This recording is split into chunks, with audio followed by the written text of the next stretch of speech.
Bonjour tout le monde, je vous retrouve aujourd'hui pour un tuto carterie. Il s'agit d'une planche de tampons que j'ai trouvée sur la boutique Horizon Créatif et vraiment je suis fan de ces petits éléphants et de cette petite souris. Je tamponne tout d'abord sur un papier Nina Solar White à l'aide de la Memento, puisque je vais faire une mise en couleur avec les feutres à alcool. Comme d'habitude pour cette étape, je vous laisse en musique.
Une fois mes personnages colorisés, je vais m'attaquer au fond de ma carte. J'utilise deux Distress Oxide. Tout d'abord, la première, Spoon Sugar.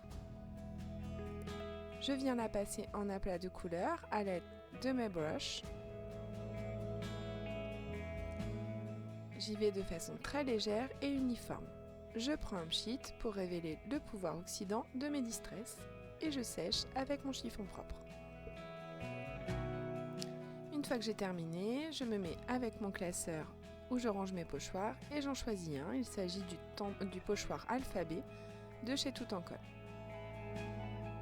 Je le positionne à l'aide de scotch de peintre et je passe à l'application de la deuxième Distress. Il s'agit de Shadowed Lilac.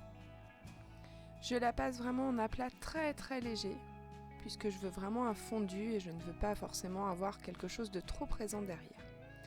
Je passe au découpage de mes petits personnages et comme d'habitude, j'ancrerai les bords à l'aide de mon feutre Memento pour cacher les tranches blanches.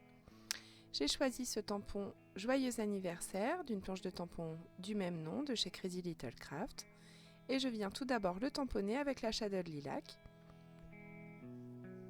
Puis je vais donner un effet de volume et le retamponner à l'aide d'une Versafine claire. Ici, il s'agit de la couleur Monarque. Je décale très légèrement mon tamponnage pour qu'on puisse voir toujours apparaître la Shadowed Lilac et donner un effet un peu relief. Vous verrez mieux sur les photos de fin. Je passe un petit peu de billes à embosser pour donner du volume à ce petit éléphant que je vais lui coller à l'aide de petites pastilles 3D. Quant à la souris, je vais la coller avec la colle à pointe fine.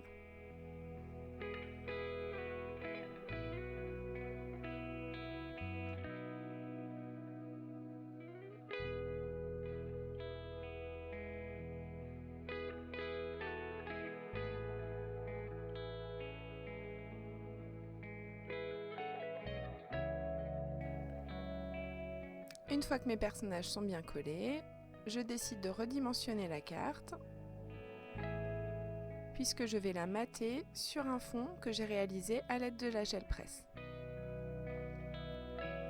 je regarde lequel est le plus approprié et finalement, je vais tout redimensionner.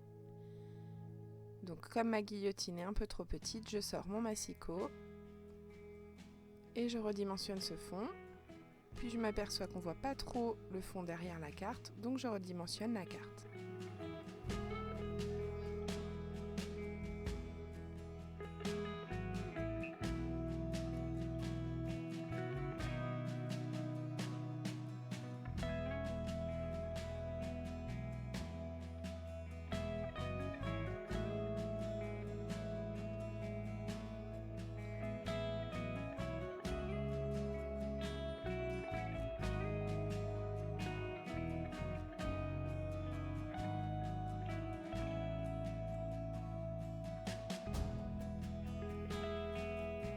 Une fois que j'ai terminé, je décide de prendre un papier maya couleur gris un peu anthracite et je me finis ma carte comme ceci.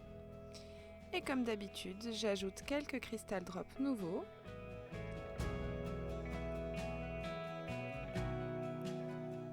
J'en mets vraiment à des endroits stratégiques et je choisis la couleur violette, une couleur rose très pâle et une couleur blanche. Je colle quelques sequins à l'aide du Glossy Accent que je viens de déboucher comme d'habitude à l'aide d'une petite aiguille. Il s'agit d'un mélange de sequins Amour virtuel de chez Crazy Little Craft. Je vous laisse comme d'habitude avec les photos de fin. J'espère que cette carte vous plaira. Je vous donne rendez-vous très bientôt pour de nouvelles créations.